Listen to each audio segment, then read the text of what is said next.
falarmos sobre as vantagens de terapêutica hormonal na menopausa e é suposto eu pôr aqui compartilhar um vídeo, onde é que isso está?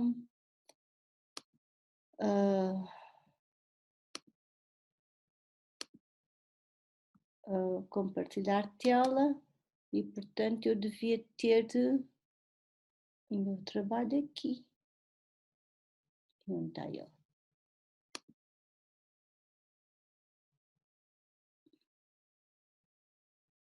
No desktop.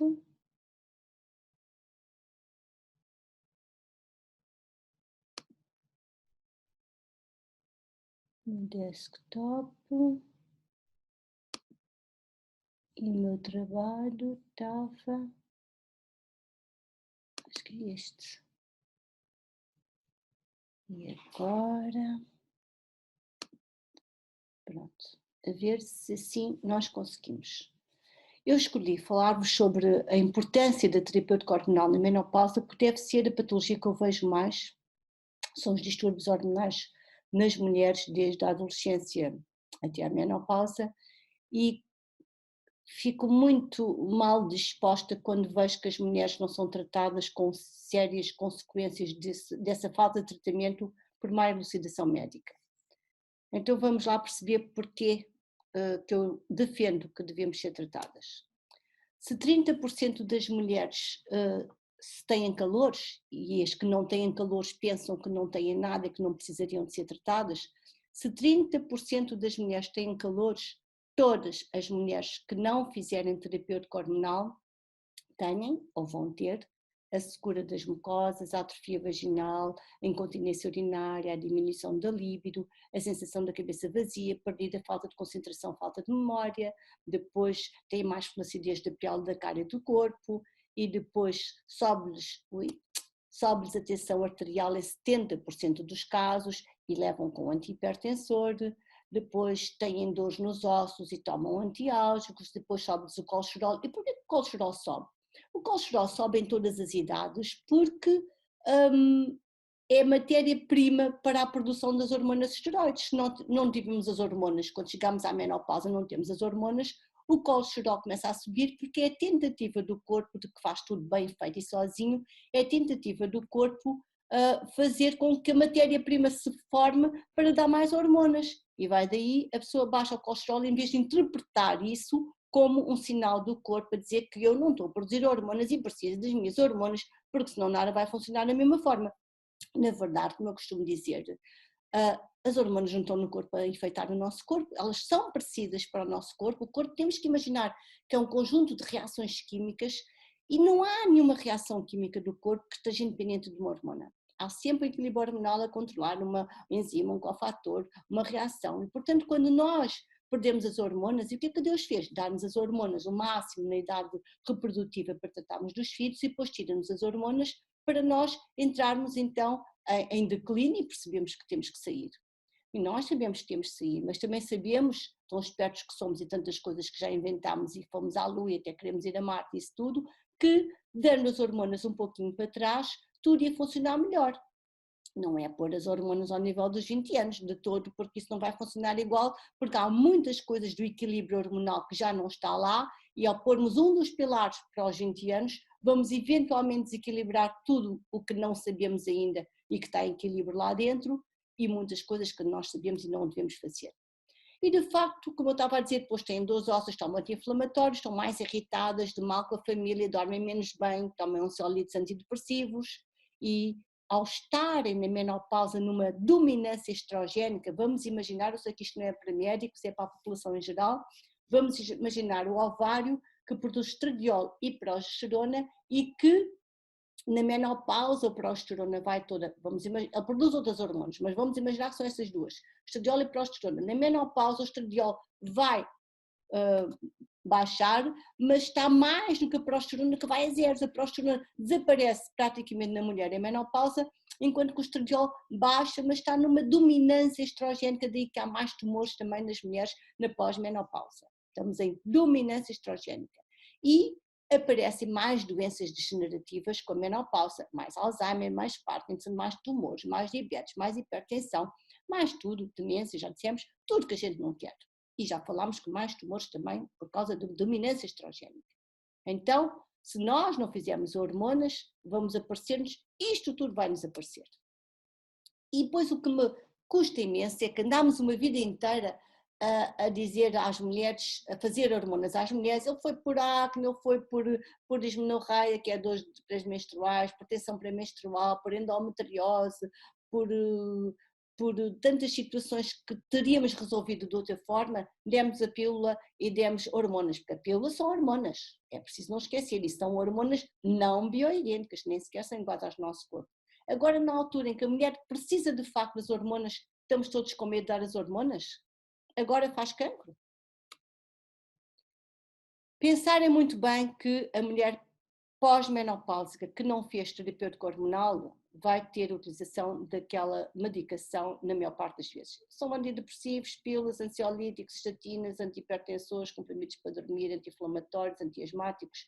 Porquê que aparece a alergia? Interessante isto. Aparece a alergia porque essa dominância estrogénica, não havendo progesterona, e a progesterona é importante para estimular a diaminoxidase, que está inibida pelo estradiol, porque em dominância estrogénica temos mais estradiol e vamos inibir a enzima de degradação da histamina a nível do intestino. Então temos que ter esse cuidado e perceber que não aparece em muitas mulheres mais alergias quando começam a menopausa por este mecanismo. Estas alergias são desencadeadas por alimentos que são ricos em histamina, são sobretudo os fermentados, é os queijos, é o vinho. Eu tinha uma senhora que me procurou porque diz que bebia cerveja e desmaiava. E isto acontece porque é um alimento que pode gerar esta situação. Porque não tem diaminoxidase estimulada, porque não tem progesterona, porque tem dominância estrogénica que exatamente inibe. E voltando então ao que estávamos a dizer, vantagens do terapêutico hormonal. É dar saúde, é dar mais energia, mais vitalidade, mais saúde e menos doença à mulher. Mas temos que ter em conta os 5 pilares da medicina para um envelhecimento saudável. São eles a nutrição, o exercício físico, a suplementação alimentar, a modulação hormonal e a mudança de estilos de vida para estilos de vida saudáveis.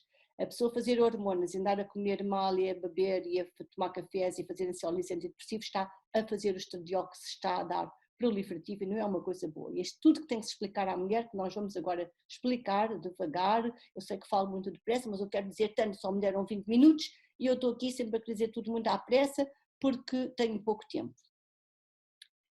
Óbvio que quanto mais cedo, todos os estudos dizem, quanto mais cedo iniciar o tratamento, menos causa de risco de mortalidade de todas as causas. Quanto mais cedo se iniciar o tratamento, maior a prevenção do risco de mortalidade de todas as causas.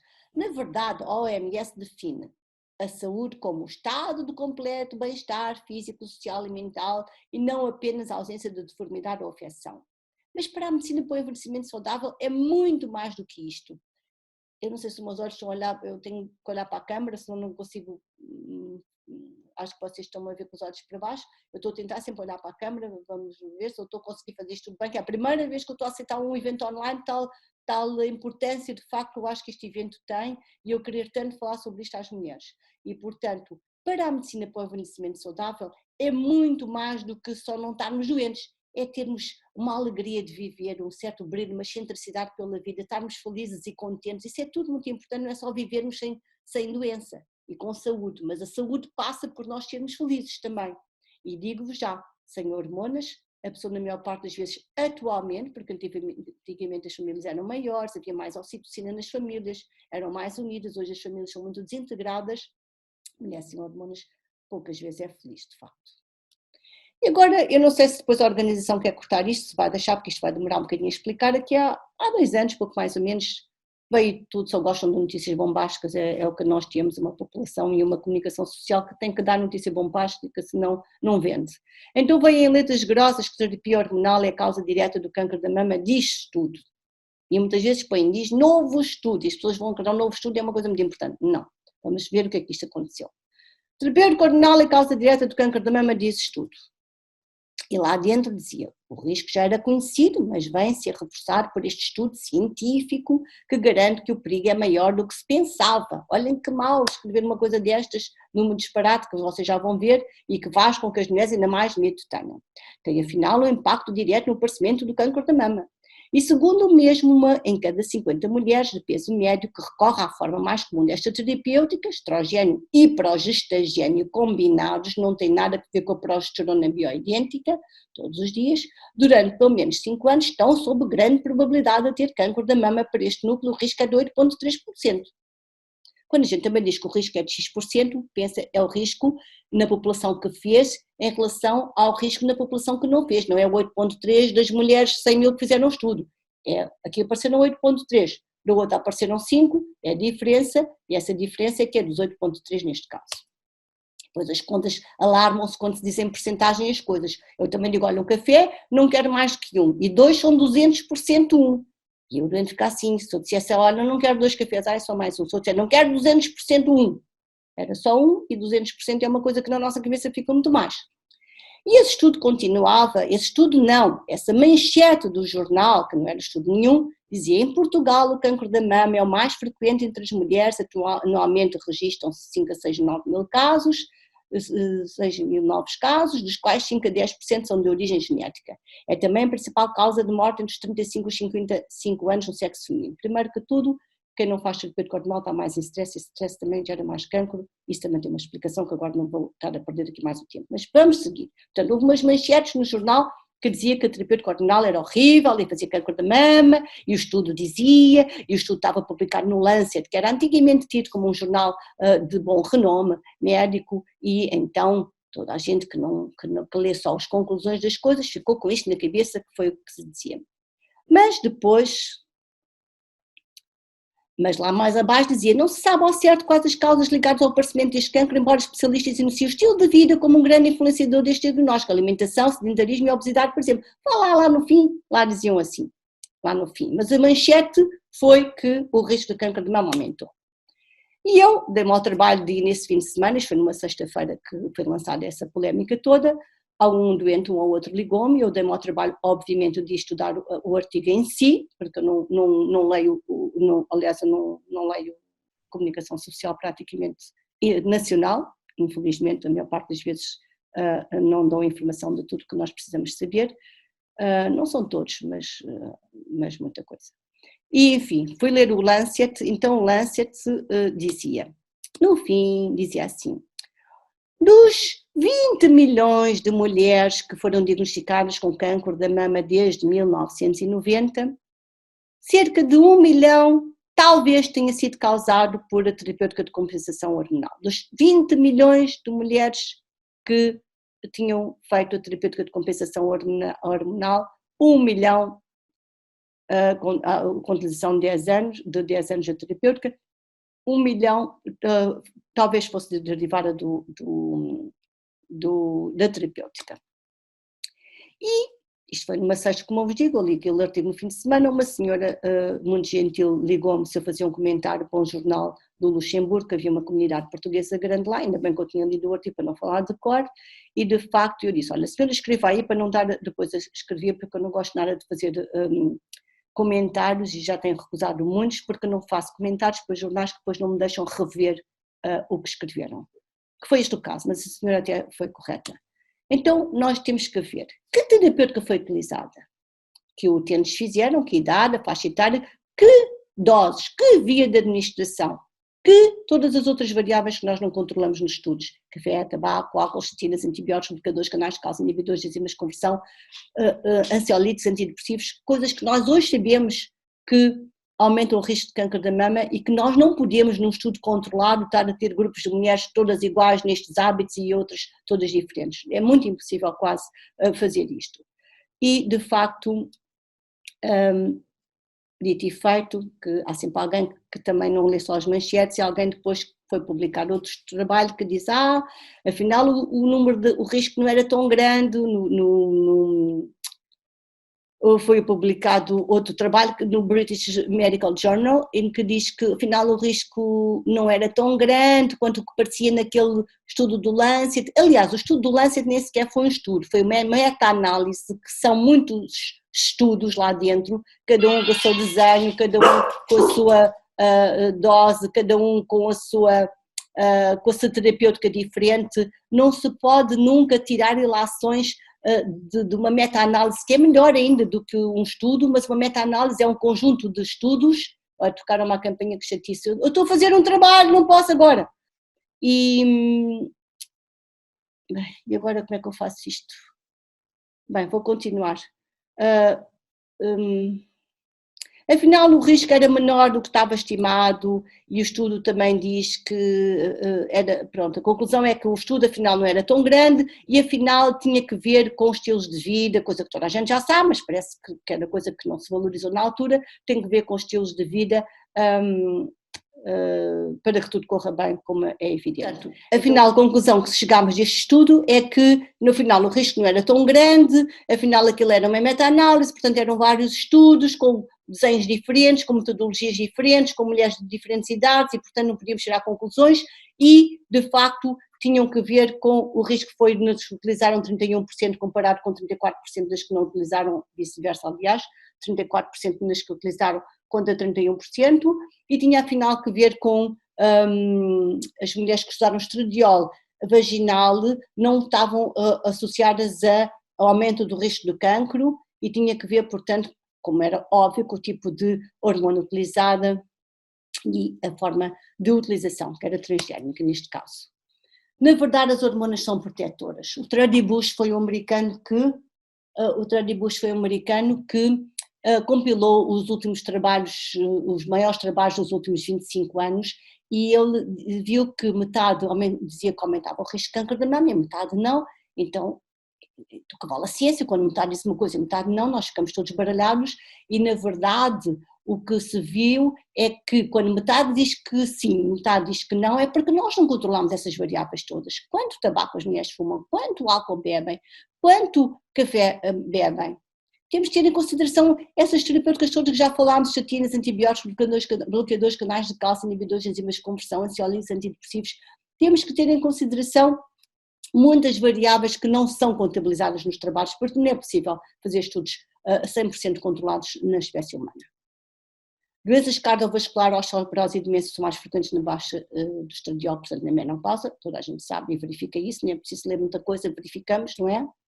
O câncer da mama também, hoje há muitas medidas novas com câncer de mama pelo stress, problemas mal resolvidos, muitos problemas que o stress nos causa, entre os quais o cancro. A remoção dos ovários na pré-menopausa aumenta o risco cardiovascular e a osteoporose e demência também sabemos. Portanto, as hormonas são protetoras nestas doenças, são coisas que toda a gente sabe, nem precisa de ler nada, de ver da experiência empírica, da observação, que isto é verdade. E digo-vos mais, riscos do dia-a-dia que aumentam o risco de câncer da mama mais do que as hormonas não bioidênticas. Olhem, carne, comam carne vermelha todos os dias, estão a trabalhar para o risco de câncer da mama. A carne vermelha não pode ser cozinhada a alta temperatura. Agora cada coisa destas tem muito que se diga, eu não saio daqui e a organização mata-me. Mas pronto, carne vermelha é má fazer todos os dias. E também é os antibióticos, também estão relacionados com o número de antibióticos que tomamos ao longo da vida, o excesso de peso, a obesidade, toda a gente já sabe, o tabaco já falámos, as isoflavonas também, quando há um cancro, tem um tipo associado a um tipo histológico mais grave, não gosto nada disso, o açúcar duplica o risco, o café, o tabaco e o álcool já falámos também. Isto já falámos tudo, ansiolíticos, antidepressivos, bloqueadores de canais de cálcio, inibidores de enzimas de conversão e outras terapêuticas como a digoxina, as pílulas, mais do que 10 anos, iniciadas antes dos 20 anos também. E só lembrar que os bloqueadores de canais de cálcio e inibidores de enzimas de conversão são terapêuticas que também não metabolizam bem o estradiol, com 150% mais recorrência do câncer de mama na utilização dos inibidores de enzimas de conversão da angiotensina. Terapêuticas usadas para a hipertensão, portanto. Até há estudos, como vos digo, há estudos para tudo, em que o uso do sutiã, mulheres que usam raramente ou não usam, uma em cada 168, mulheres que não dormem, uma em cada 7, e mulheres que usam sutiã 24 horas por dia, 3 em cada 4 têm câncer da mama. Enfim, vale o que vale, mas há estudos para tudo. Já falámos por ter contradição, porque não tivemos em conta estas variáveis todas, que não controlamos, que temos que ter em conta que substância é utilizada, não podemos estar a comparar os estudos com diferentes desenhos, com diferentes doses, com diferentes substâncias, com população que utilizou diferentes. Há uma grande heterogeneidade em cada estudo. Já dissemos isto tudo, variáveis não controladas, tipo de substância, via de administração, dose de necessidade e importância epidemiológica de estudo saudável. Então, para vocês compararem esta medida, que é uma medida da proliferação industrial mamário pós-menopáusica, quando não se utilizava terapêutica, ou farmacológica, ou com os agentes de ou utilizando a hormona bioidêntica estradiol com progesterona, o risco não existe praticamente como do placebo. E utilizando a terapêutica axial, as foi utilizada nos Estados Unidos quando foi feito aquele estudo, que era agentes conjugados de cavalo e estados de progesterona, o risco era muito grande, porque depende então da substância que nós estamos a utilizar. O que eu quero que as mulheres todas percebam é que o risco depende da substância utilizada, da via de administração, da dose, de termos acessoriamente outras coisas que vão metabolizar mal. Metabolizar quer dizer degradar mal a substância que o médico está a dar ao utente, porque não avisou, olha, não pode tomar ansiolítico, antidepressivo, tem que fazer ginástica, não pode andar a tomar cafés, não pode andar a beber álcool. E então, como o mais fácil é dar uma pílula sem se avisar nada à mulher, até porque não há tempo de consulta, os doentes depois ficam com problemas, e isso era escusado.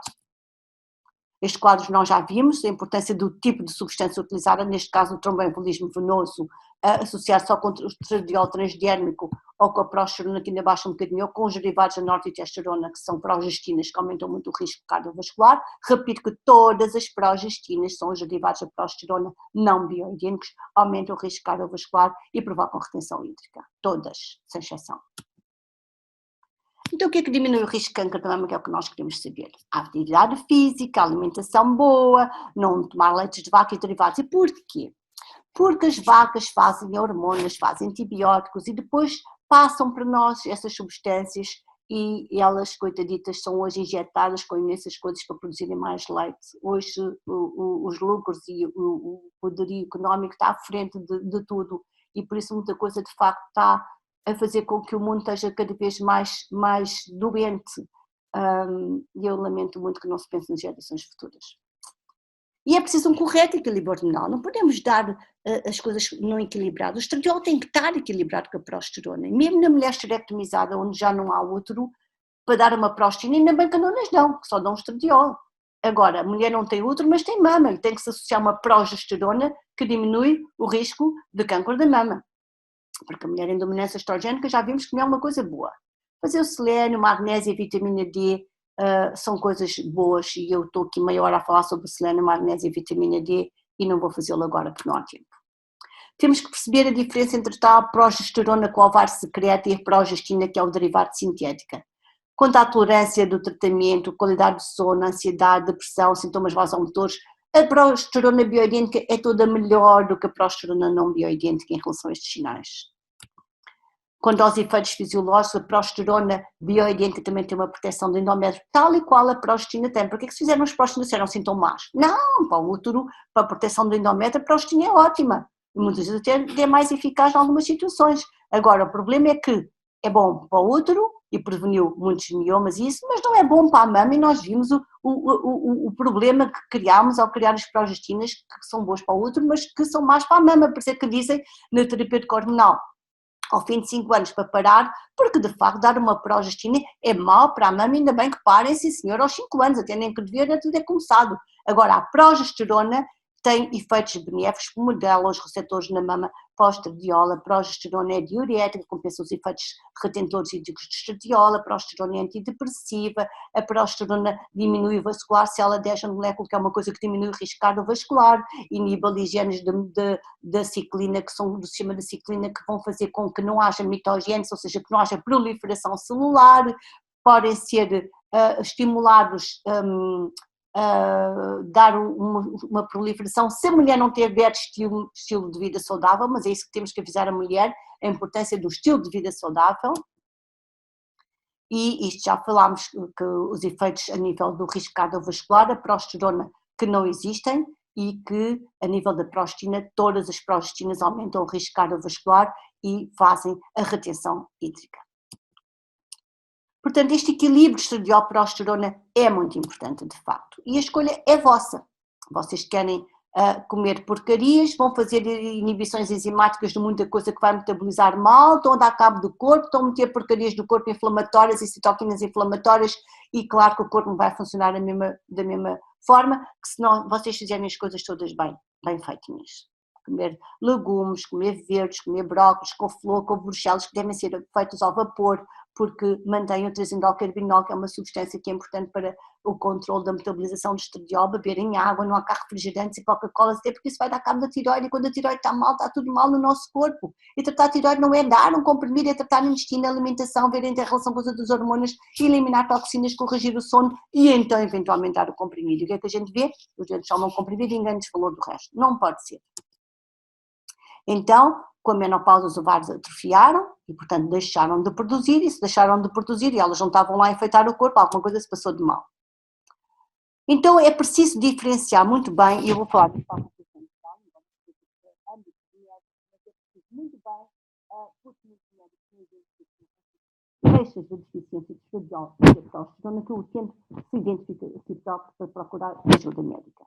Então a deficiência de estradiol persistente, a depressão persistente, a perda da libido sexual, a memória está mais fraca, e como está com depressão e com fadiga, a deficiência da progesterona, a pessoa está mais enervada, porque a progesterona é tipo tranquilizante e calmante. Nós não temos progesterona, estamos como se fosse numa dominância estrogénica. Estamos numa dominância estrogénica, a pessoa está mais estressada, tem mais agressividade,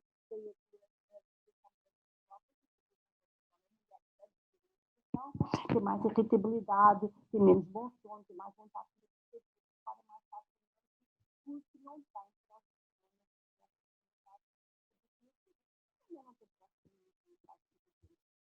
porque muitas vezes a tiroide não está bem por causa da disrupção endócrina. Eu agora estava aqui outra vez mais uma hora a falar de disrupção endócrina porque isto está tudo ligado. Vocês vão disrupção endócrina, como podem evitar, não vão comer coisas de plástico, beber água de plástico, porque o plástico é melhor disrupção endócrina número 1, terem cuidado com a água que bebem, terem cuidado com comer produtos biológicos, e vale o que eu gosto muito de comer, milhares de substâncias lá dentro, e uma das coisas assim mais novas, não sei porque quando já lá humilhar, enfim, a deficiência da progesterona vai dar insónia e ansiedade, e em vez de dar progesterona, vai levar com ansiolítico outra coisa. É a deficiência do estradiol que dá os suores noturnos que a mulher tem, o sintoma vasomotor provocando aqueles calores que as mulheres têm, é devido à baixa do estradiol. As mamas tornam-se mais pequenas, mais caídas, mais irregularidades baixa de lubrificação, são tudo coisas que estão na dependência do estradiol. Se a mulher começa a dizer que está com cura vaginal, nós devemos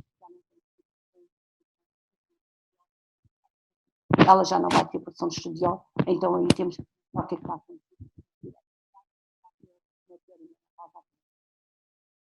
Quando há deficiência de progesterona, como ela é clínica, a proliferação do endométrio ainda vai se lembrar mais, abundantes, são falta de progesterona, nódulos e quistos nas mamas são falta de progesterona, nódulos e quistos no útero são falta de progesterona, os hemangiomas hepáticos também produzem mais estradiol, portanto temos que ter cuidado de verificar a nível dos exames de imagem, repercussão, quer da falta de estradiol, quer da falta de progesterona, e perceber o que é devido a uma e o que é devido a outra, para poder convenientemente tratar a mulher.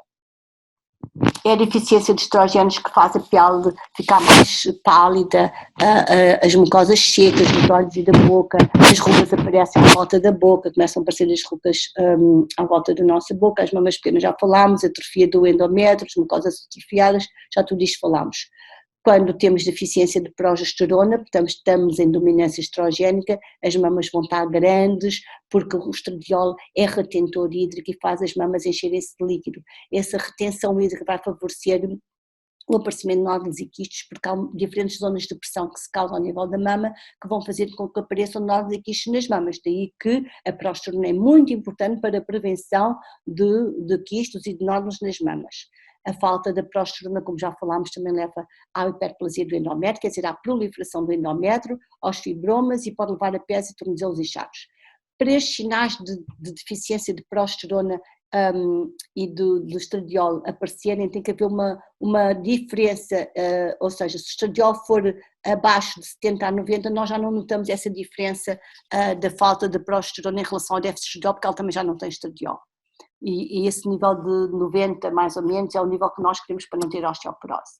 A verdade é que a falta de progesterona leva à formação de quistes mamários, tumores da mama, quistes ovários, endometriose, hiperplasia endometrial, cancro de endométrio, fibromas uterinos, infertilidade, problemas na gravidez, como abortos, partos prematuros e pré-eclâmpsia.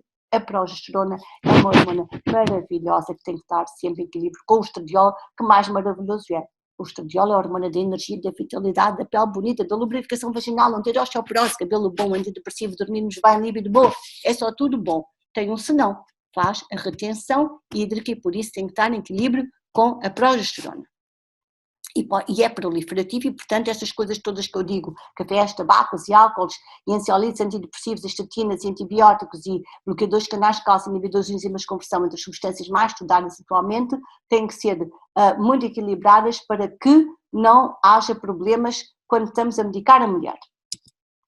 Então, a deficiência de estradiol é a pessoa estar assim, pele pálida, sempre cansada, com fadiga, falta de memória, as mamas caem. Como é que se deixa uma mulher chegar com uma secura vaginal a ter um líquen de esclerose, que é como aquilo se chama, que isto deve ser horrível. Uma pessoa que tira as mamas e os ovários vai ficar, portanto, mais assim. A dominância estrogénica é a falta da progesterona e, portanto, as mamas incham e com a idade as mamas incham em todas, se não tiverem reposição hormonal. O que acontece quando começamos a entrar para a perimenopausa, vocês veem que o estradiol baixou, verdade, mas há um período antes em que nós ainda temos estradiol e não temos a progesterona, que é a primeira hormona a baixar. Então, nos 40 anos, 40 e tal anos, as mulheres começam a ficar balzaquianas, as mamas crescem, as ancas crescem, os corpos ficam todos mais dilatados, já Balzac dizia, as balzaquianas, é esse formato de corpo que é exatamente por deficiência da progesterona. Fazer as hormonas é uma coisa boa. O melhor estímulo para o colagênio é o estradiol, de facto, e para a serotonina também. Fazer o equilíbrio hormonal é dar mais saúde, mais energia, mais vitalidade e menos doença. Eu continuo por aqui o que me deixarem, porque eu gosto muito de falar. E há mais suscetibilidade à doença na ausência de estradiol. O déficit de estrogênios vai levar a mais infertilidade, osteopenia, que é a falta do osso, porque o estradiol, como eu já vos disse, estimula o osso, o osteoblasto, que é a célula que faz o turnover ósseo, que faz a célula multiplicar. A doença cardiovascular, a doença de Alzheimer. Há menos de 40% de doença de Alzheimer nas mulheres que fizeram terapêutica de compensação hormonal. Nós queremos ser uns velhos felizes e contentes, não queremos acabar assim, que é o que a maior parte das vezes estamos à espera da morte, e isto não é viver. Queremos ser uns velhos felizes e contentes, autónomos, não sendo um peso à sociedade nem à família, e para isso temos que fazer as hormonas. Vou agora só aqui explicar que tipo de hormonas há mais pormenorizadamente. A hormona bioidêntica é a hormona que estruturalmente, quimicamente é igual à nossa, não quer dizer nada que seja natural ou sintética, porque não há nenhuma hormona natural, exceto a tireoide e a cecana de porco, são todas as outras são sintéticas. São bioidênticas porque quimicamente, estruturalmente são iguais às nossas. O fígado está bem adaptado, as hormonas na verdade atuam em receptores tal qual uma chave, uma fechadura, assim as hormonas atuam nos receptores celulares. Quando ela é bioidêntica ela atua bem, se ela for só parecida não vai atuar exatamente bem e portanto não vai ter a mesma ação. As hormonas sintéticas passam por um processo industrial de síntese, mas podem ser bioidênticas, não tem nada a ver com ser manipulado, que é natural, e que é sintético, não é manipulado. E a maior parte das vezes nós vemos os médicos próprios a dizerem isso bioidêntica, isso é coisas manipuladas, não está bem estudado, não tem controle de qualidade, não tem nada a ver. As bioidênticas são hormonas, a maior parte das vezes, sintéticas, como já vos disse. As bioidênticas não quer dizer que sejam manipuladas, algumas já existem há 50, algumas há mais de 100, como a tireoide secada de porco, que é o que eu faço em mim própria. Os receptores hormonais estão bem adaptados, já dissemos, a metabolização hepática já falámos, menor risco ou ausência de riscos também já falámos. Não vou falar disto porque vão-me matar, que eu vou demorar aqui 2 horas a explicar, mas porque é que esta história, eu gosto muito sempre de falar da história das hormonas bioidênticas e porque é que se deixaram de utilizar, porque depois as pessoas esqueceram-se, porque passou-se a fazer as hormonas não bioidênticas, mas na verdade o tratamento é sempre de estradiol com progesterona, mesmo nas mulheres sem útero, porque nós não temos útero eventualmente, mas temos mama e temos que proteger a mama. É importante a alimentação e os hábitos de vida, para estilos de vida saudáveis, como já referimos por diversas vezes, é importante uma suplementação, eu gosto de dar a toda a gente, mesmo sem ver nada, selênio, magnésio e D3, as mulheres que me estão a ouvir, isto não tem risco nenhum, selênio, magnésio e D3, a Nautem e a Farmanor têm suplementos ótimos do selênio e de magnésio e da D3, é importante o controle adequado, é importante a pessoa fazer um equilíbrio e as hormonas estarem em equilíbrio, isto é talvez o mais importante de tudo. Isto era para voltar a referir as diferenças entre a progesterona e a progestina, portanto ninguém pense que ao dar uma pílula está a dar uma coisa boa à mulher, porque não está a dar o melhor. E para quem diz que não há trabalhos feitos com as hormonas bioidênticas, há imensos trabalhos, este aqui por exemplo refere que o estradiol, mesmo bioidêntico dado por via oral, é menos bom do que dado por via transdérmica, que é preferível sempre dar-se por via transdérmica, quando há mais risco de tromboembolismo e doença coronária, obviamente. A progesterona que nós utilizamos é micronizada, não tem nada a ver com uma progesterona, com uma progestina que é uma não bioidêntica, e há imensos trabalhos sobre hormonas bioidênticas, ao contrário do que muitos colegas referem, e nunca há aumento do risco de mortalidade em comparação com o grupo placebo, porque são hormonas iguais às nossas, portanto não há nada que fisiologicamente até hoje, é o que aqui diz este trabalho, devido ao menor risco de câncer da mama e doença cardiovascular, temos que dar preferência às hormonas bioidênticas em relação às não bioidênticas. A diferença, resumindo o quadro que eu já vos apresentei anteriormente, mesmo na mulher sem útero, repito, na mulher sem útero nós temos na mesma que dá progesterona, porque ao darmos só estradiol não estamos a proteger a mama. Mesmo que ela não tenha útero, nós temos receptores para o estradiol a nível do coração, do cérebro, do fígado, que têm ações importantes. Vimos que havia menos de 40% de Alzheimer nas mulheres que fizeram terapêutica de compensação hormonal. As progesteronas são diuréticas, as progestinas são retentoras hídricas. A progesterona emagrece, a progestina engorda, porque faz retenção hídrica. A progesterona é sedativa, tranquilizante e calmante, a progestina faz insónias.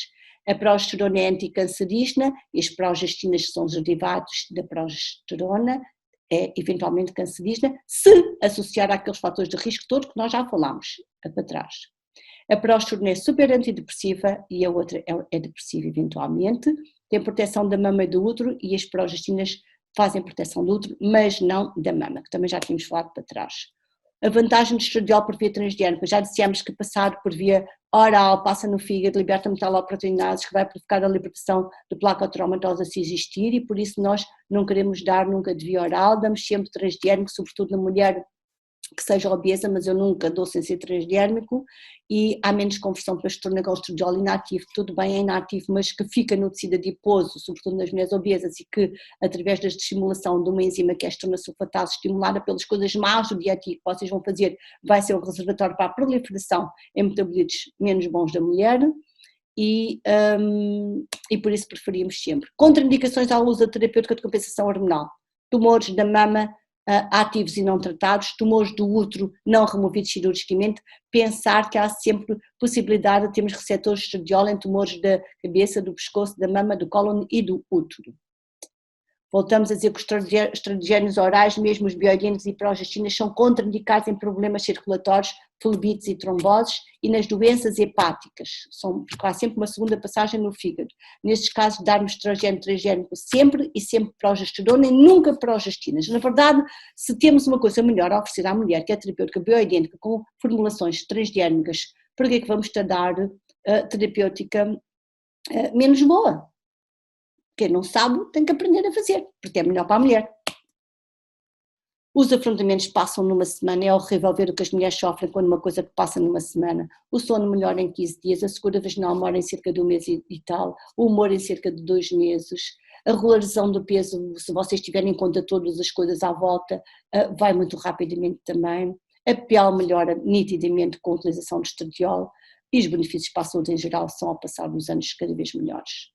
Temos que perceber, e já tinha escrito e já tinha dito anteriormente, que 50% do osso que a mulher vai perder ao longo da sua vida é nos primeiros 3 a 5 anos da menopausa e, portanto, temos que ter cuidado em fazer a terapêutica mais precocemente, que é melhor para a mulher.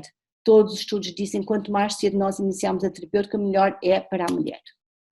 Otimizar o tratamento com a alimentação, já falámos disto, alimentos como pesticidas, inseticidas, muitas carnes vermelhas que com alta temperatura vão fazer alterações químicas que vão libertar substâncias que vão ser cancerígenas no nosso corpo, a importância da regularização com as outras hormonas, evitar café, tabaco, álcool, leites de vaca e derivados, refrigerantes, Coca-Colas, os cafés, fazem aumentar a proliferação do tecido epitelial da mama. As mulheres que bebem café não consigo reverter os miomas uterinos, antes pelo contrário eles proliferam, porque eu sei, pode estar escrito o que quiser em relação ao Alzheimer, que não é bom para estas coisas das mulheres, além de que sendo diurético faz a expelição das vitaminas dos complexos B e portanto a mulher vai ter deficiência. O selênio é muito importante, já vos disse que a Pharma Nord, o selênio Precise e o selênio da Now, o selênio é muito importante porque nós temos no corpo 28 selenoproteínas, 25 a 28, algumas já estão mais descritas ainda, penso que são perto de 28 já atualmente, que não funcionam sem selênio, então nós temos coisas que controlam a multiplicação celular, nós temos o maior sistema de antioxidação do nosso corpo, nós temos a tiroide que precisa de selênio para se ativar, porque ela produz uma hormona inativa que tem que ativar para ser uma hormona ativa, produz de forma inativa e tem que ativar, todas estas enzimas precisam de selênio, sem selênio o nosso corpo não funciona. A vitamina D, obviamente, e agora com os estudos Covid, porque é que a vitamina é importante, D? E depois a pessoa diz, isso é moda. Não é moda nenhuma. O macrófago, que é a nossa célula do sistema imunitário, primeira que leva logo com um agente infeccioso, já havia os sanatórios antigamente, porquê? Exatamente porque o macrófago precisava de vitamina D. O macrófago precisa de pelo menos 30 nanogramas por mililitro de um nível sério para ter a sua ação. O macrófago depois produz catelicidinas e defensinas, são coisas que vão fazer a estimulação dos linfócitos B, que vão dar a resposta humoral e formar os anticorpos. Se nós não tivermos o macrófago a funcionar bem, toda a resposta imunitária vai estar deficiente. Com estas coisas do Covid, agora tudo o que houve, tinha-se dado vitamina D à população em geral e o quadro tinha sido muito diferente, mas não, tem-se a mania que a vitamina D é uma mania, o que é que a gente está a fazer? Otimizar todo o tratamento, a importância de todo o equilíbrio hormonal, tem que se verificar as outras hormonas, tem que se verificar a tireoide, tem que se verificar a hormona de crescimento, cortisol, DHA, testosterona, todas as hormonas trabalham em simbiose, temos que ter todas equilibradas e reguladas e pensarmos que de uma forma muito fácil e muito generalizada, tudo que é mau para todas e tudo que é bom para todos, portanto deixem-se de porcarias na vossa vida e façam um estilo de vida saudável, que tudo corre melhor.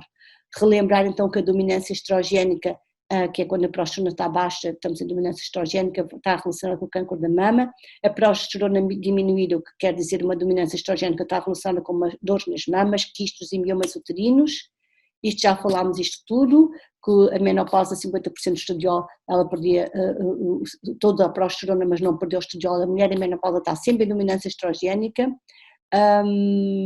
e temos que perceber também que a mulher em stress, isto é muito importante, a mulher em stress, em vez de se dar um ansiolítico antidepressivo, temos que perceber que a mulher em stress está sempre com deficiência da progesterona, por isso é que ela está em stress, porque a molécula de onde vem o cortisol, que é a molécula libertada no stress, e a progesterona vêm da mesma molécula, que é a pregnenolona, que vem do colesterol, e as duas têm mesmas vias de transporte, têm mesmos receptores. Se eu estou em stress, vou gastar esta via a produzir cortisol e vou ter menos progesterona. Portanto, o stress é que causa os tumores, por stress há a dominância estrogénica e, portanto, em vez de darem ansiolíticos e antidepressivos, pensar em regularizar a progesterona, que talham muitos coelhos numa cajadada só. Os corpos com hipoestrogenismo, como vemos ali à esquerda, um corpo mais ou menos normal, ali uma dominância estrogénica e aqui à direita pode ser uma falha de progesterona eventualmente, ou um corpo normal, também não está bem.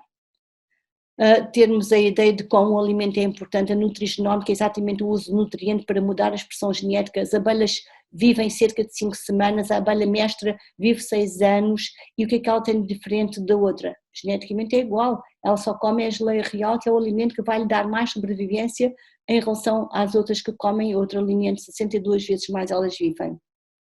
Portanto, nós pensarmos que nós podíamos controlar os nossos genes, a expressão dos nossos genes através dos nossos hábitos alimentares, dos nossos estilos de vida, da importância de alguma suplementação. Há uma análise que eu vos recomendo a fazerem sempre, que é a homocisteína, que está ali no meio de muitos ciclos da metilação, que nos dão-nos uma indicação do que está a funcionar mal no nosso corpo, se o médico souber interpretar.